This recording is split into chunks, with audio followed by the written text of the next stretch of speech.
Hi everyone, welcome to my channel. আমি আজকে দেখাবো আপনাদের লাউ গাছের কি পরিমাণ লাউ আসছে আমার। আমি লন্ডনে থাকি, লন্ডন ভেজ গার্ডেন আমার চ্যানেলের নাম। দেখছেন কি পরিমাণ লাউ আসছে।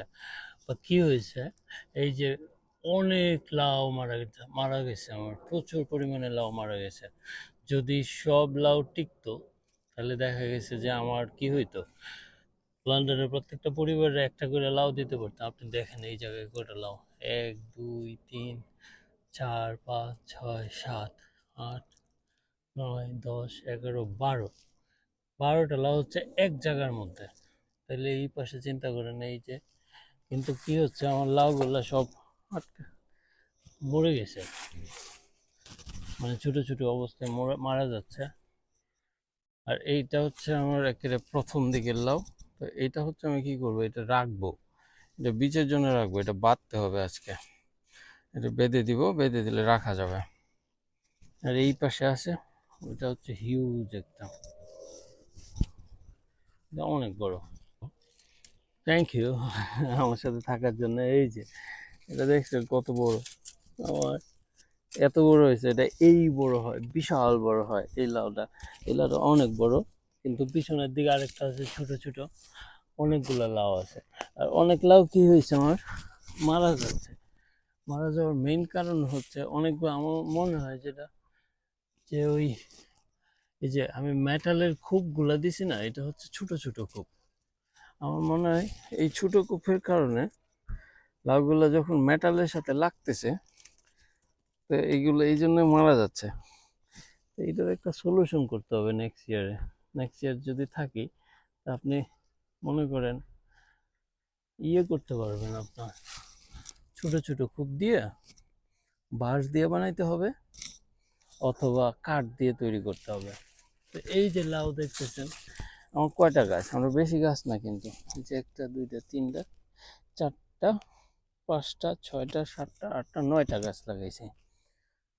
না, নয়টা না তো, আটটা হওয়ার কথা। 4 5 6 7 8 9, নয়টা গাছ। নয়টা গাছ থেকে আমি অলরেডি হারভেস্ট করছি প্রায় 10 থেকে 11টা লাউ হারভেস্ট করছি। এখন প্রায় 10 থেকে 15টা লাউ এখনো আছে। লাউ গাছের ক্ষেত্রে আমি কি করছি, যেটা আমার মানে চাষ, লাউ গাছ নিয়ে আমি এখনো কোনো ভিডিও বানাই নাই। মানে নর্মালি আমি আমার চ্যানেলে শর্ট ভিডিও অনেক আপলোড করি। তো এখানে লাউ গাছের ক্ষেত্রে আমি প্রচুর পরিমাণে কি করছি, যে আপনারা দেখতে পাচ্ছেন, মানে লাউ গাছের গুঁড়িতে আমি কলা কলার খোসা অনেক দিন রেখে দিছি। বাসায় প্রচুর কলা খাওয়া হয়। তো কলার খোসা রেখে দেওয়ার পরে ওই কলার খোসা পচে গেছে। পচে যাওয়া কলার খোসা আপনার মনে করেন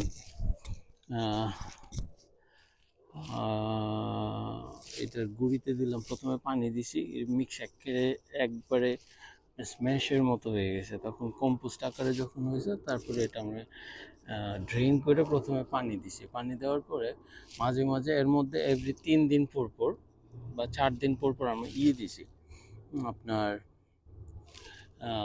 4 দিন পর পর আপনার চিকেন ম্যানিউর কি করছে, এটা প্রচুর পরিমাণে ন্যাচারাল অর্গানিক একটা ম্যানিউর হিসেবে কাজ করছে, অর্গানিক ফার্টিলাইজার হিসেবে। তো organic fertiliser is very good. আপনি এখানে কোনো কেমিক্যাল দিলেন না। কেমিক্যাল না দিলে কি হয়, তাহলে আপনার যেই গুণটা থাকে, মানটা থাকে ফসলের, এই লাউগুলো খাইতে, মানে এই যে লাউটা দেখতেছেন, এই লাউটা কিন্তু অনেক টেস্টি, ডিলিশিয়াস, মানে বিউটিফুল, ডিলিশিয়াস লুকিং, নাইস। আপনি বাজারে কিনে আনলেন, লন্ডনে মানে সব থেকে কিনে আনলেন, ফর এক্সাম্পল হোয়াইট চ্যাপেল থেকে আপনি একটা নিয়ে আসলেন।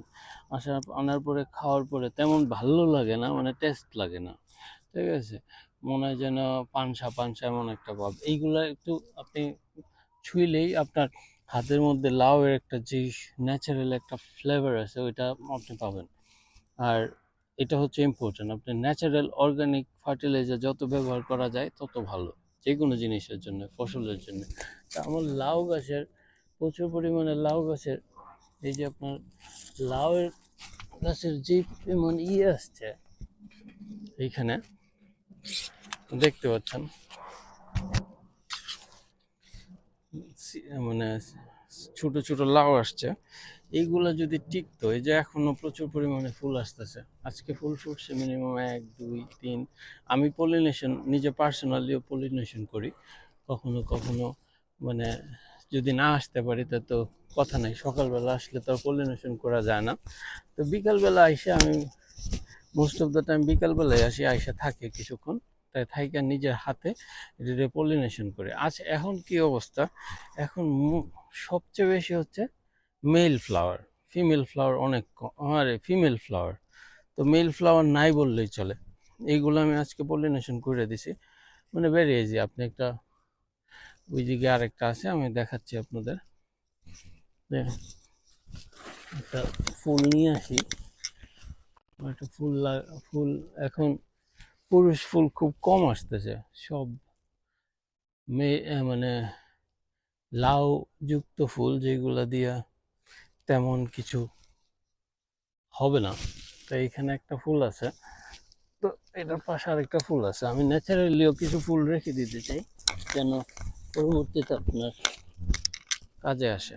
ওই যে আপনি কি করবেন, এই ফুলটা নেবেন, এই ফুলটা নিয়ে আমি যে করলার ক্ষেত্রে সেম কাজটা করছি, যে একই রকম করলা, এই যে পোলেনটা দেখতেছেন, পোলেনটা নিয়ে এইগুলোতে আমি করছি, ভিতরে একটা ফুল দেখলাম মাত্র, যেটা করা হয়নি।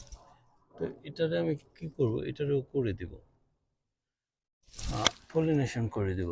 এর পাশে যদিও একটা মেল ফ্লাওয়ার আছে, তো আপনি একটা ফুল আনবেন, আইনা আস্তে আস্তে চারপাশ দিয়ে খুললা, এই যে পলিনেশন হয়ে গেল। কিন্তু আপনার এতে কি হইলো, মোটামুটি ন্যাচারালি যতটুকু ইয়ে থাকে, আনসার্টেনিটি থাকে, কারণ এই দেশে কিন্তু এইগুলো হচ্ছে একটা এলিয়েন টাইপের ফসল, এই দেশে অরিজিনাল না। তো অরিজিনাল কি হয়, অরিজিন যদি এই দেশে না হওয়ার কারণে অনেক সময় পোকামাকড় কি হবে, এগুলা পলিনেশন করবে না। পলিনেশন না করার কারণে এগুলো টিকে না, বেশিরভাগ ক্ষেত্রে এটা হয় যে এগুলো টিকবে না। তা আপনার কি করতে হবে, এইগুলা নিজের হাতে করে দিতে হবে। নিজের হাতে করলে লেটস সে 50% আপনার টিকে, 50% টিকে না। তো সেই ক্ষেত্রে আপনার 50 to 80% আপনার টিকার সম্ভাবনা বেশি, 80% টিকার সম্ভাবনা বেশি। নর্মালি আপনি 50 মানে আপনার 50টা ফুল আসলো, এর মধ্যে 20টা ফুল টিকবে বা 10টা ফুল টিকবে, 10টা, তাহলে 50টার মধ্যে 10টা হলে 20%। আর আপনি যদি নিজের হাতে করেন, দেখা গেছে যে আপনার 50% অর্ধেকের উপরে টিকার সম্ভাবনা আছে। এর মধ্যে ওয়াটারিং এবং ফার্টিলাইজার যদি নিজের নিয়মিত করতে থাকেন, তো আপনার লাউয়ের ভালো ফসলের জন্য, ভালো ফলনের জন্য আপনার কি করতে হবে, যে আপনার সবসময় এই ইয়ে করতে হবে, আপনার ফার্টিলাইজার, ওয়াটার এবং লুক আফটার করতে হবে। লুক আফটার করলে ভালো ফসল ডেফিনেটলি হবে, মানে আমার যেটা মনে হয়, আমি যেটা করি আর কি। আমি আগে থেকে লং ভিডিও বানাই নেই, এখন শর্ট এখন থেকে লং ভিডিও বানাবো কিছু কিছু। আর আপনারা যদি আমার চ্যানেল ভালো লাগে, আপনারা যদি গার্ডেনিং পছন্দ করেন, কিছু টিপস শেয়ার করতে চান এবং আমার কাছ থেকে কিছু শেয়ারিং জানতে চান, আমি তেমন কিছু জানি না, আমি নিউ গার্ডেনার, সো যদি জানতে চান তাহলে we can communicate, and please if you watch my video, like একটা শেয়ার দিবেন অথবা সাবস্ক্রাইব করবেন। Thank you.